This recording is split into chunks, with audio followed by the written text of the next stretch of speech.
Everyone, and welcome back to another video. In today's video, I want to share 3 lessons I've learned as a business owner in the last 5 years. If you guys didn't know, I was a teacher for 12 years, and then I quit my teaching job to pursue my business full time.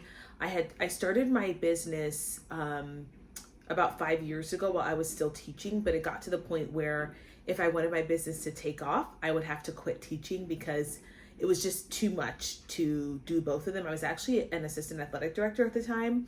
So it was just too much to do, to be involved with administrative tasks and meetings and coaches and budgets and to do my business at the same time. So I've been in my business for a full time about 2 years now.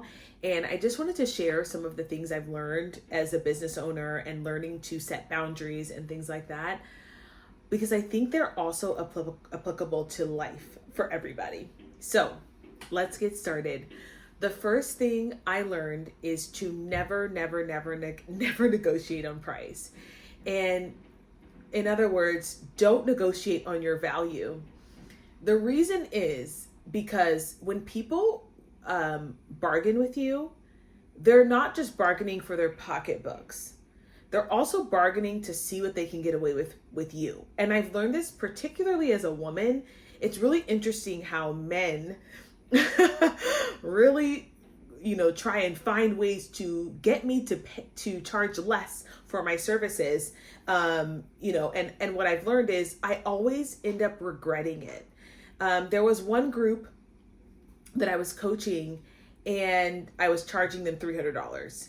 And I didn't want to. That was like my okay, I feel bad price. And by the end of it, I resented them because I didn't actually feel like it was worth my time or my energy based on all of the difficulties that I had with that group.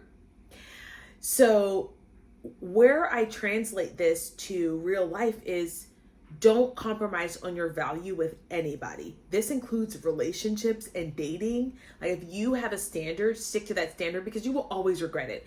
People are not just in it for themselves in the way of like, this is what's going to benefit me. So for my business, it was like, yes, they want to save some money, but they also want to see if you know your value. They also want to see if I know my value. They take me more seriously when I say, no, I'm not. Like, this is what I'm worth. And you can go, there are other people who will charge less money for what I do.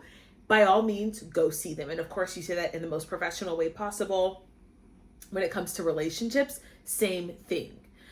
This doesn't apply to every situation, but in 90% of the time, I would not compromise on my price unless it was an insane amount of money. I wouldn't. I've learned that the hard way because every single time I've regretted it, and every single time that customer has caused me more problems in the long run because they feel like they can dictate to me what I should do and how I should be running my business. That's going to be a no for me. So number 1, do not compromise on your value. Number 2, if a customer is difficult in the beginning, I promise you they're going to be difficult the whole time you work with them. I have this rule that if they ask too many questions and want too much information after I've already explained what I do, that it's probably not a good fit. And that is because they're being combative is really what it is. Now, there's nothing wrong with being proactive. There's nothing wrong with getting accurate information. There's nothing wrong with wanting to make sure the person that you're working with is qualified. There's nothing wrong with that.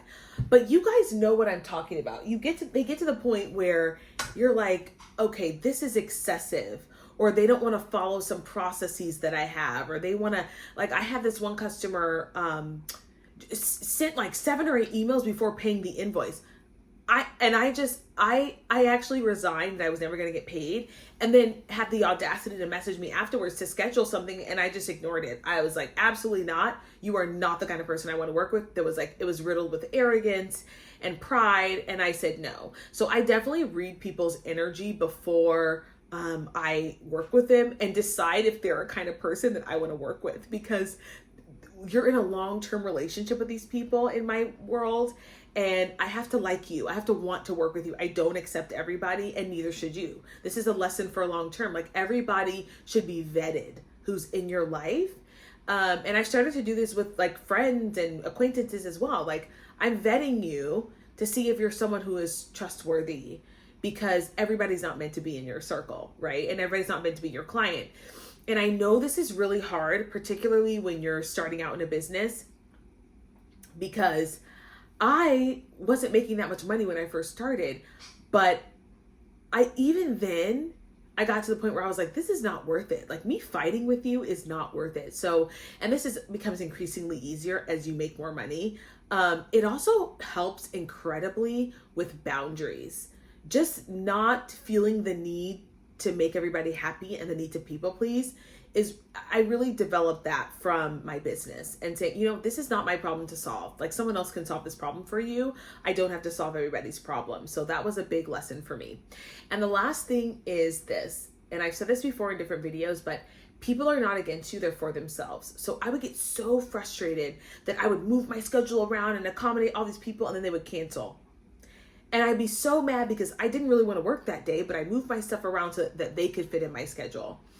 And I learned that people are not against me, they're for themselves. So I was mad at them, but the problem is that I was not for myself. If I was for myself, I would have said, no, I'm not available this day. And I've done that recently, and it has been a game changer. These are the days I'm available. I'm not working with you on these other days. No, because the truth is that they will cancel on you, and I've wasted money now. I've wasted time and energy prepping for a call or prepping for a meeting, and then you cancel? No. This is when I'm available, so I will not miss the time that I spent with you. Let this be translated to your dating life. Like, if there is a man who is inconsistent, please live your life. Please schedule things for yourself. Please live your life. And if he wants to come in and maybe you're available that day, then you can say yes. But do not move your life around for all of these people, especially if they have a pattern of quitting. And you will, as you develop relationships with clients and businesses, you'll be able to tell who is consistent and who is not. And I've just learned this in my own life. I'm sorry, like, this doesn't really apply to friendships, because you need to maintain healthy friendships, but just with business, for sure, no, I'm not. I am available when I am available.